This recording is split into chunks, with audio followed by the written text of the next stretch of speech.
Das Stöckske, das heißt ganz einfach Franz. Ja, und das reimt sich nicht. Aber ja. Franz wohnte in der Auschule direkt neben Bestur. Er war reich gesegnet mit 10 Kindern. Die Kinder schlepen in een von die früheren Klassen. Franz und seine Frau haben sich angewöhnt, die Kinder het abends nicht in het Bett te brengen, aber sie telden de Klumpen, die op de Gang stonden. So wussten sie, of sie allemal in Bett waren. Op een Abend wordt weer geteld. 1 paar Klumpen, 2 paar Klumpen, 3, 4, 5, 6, 7, 8, 9 paar Klumpen. 10 Kinder houden ze. Wat en nood. Oma had de Sessel gehaald en weer geteld. 1 paar Klumpen, 2 paar Klumpen, 3, 4, 5, 6, 7, 8, 9 paar Klumpen.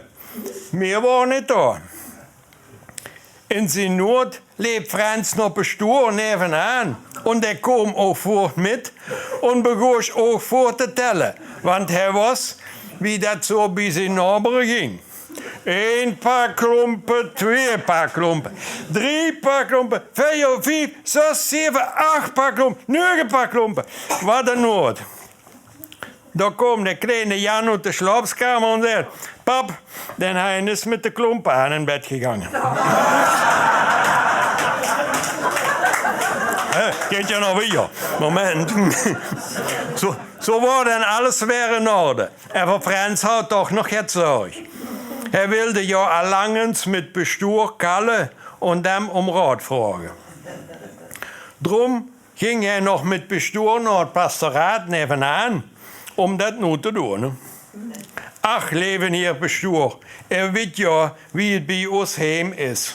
Mijn Frau, ich, Oma und die 10 Kinder, da ist het Geld immer erg knapp. Er was das Bestur ja immer predigte, wachset und mehret euch. Aber das mehret euch, das kann Franz sich nicht mehr leisten. Misschien houden hier ja een gouden Rat für Franz. Bestur overlag und overlag, want er was nicht, wie er het hem zeggen moest. Want Franz war mit 10 Kindern gesegnet, maar niet met veel verstand. Het beste is dat du van nu af op de bovenste zolder in dat kamizenkamertje sliepst. Men Franz war froh für den gouden Rat van den hier. Und wie er heimkwam, vertelde er dat voort aan zijn Frau. Und die meende, ja, wenn den hier sagt, dat hulpt, da gar nicht mit.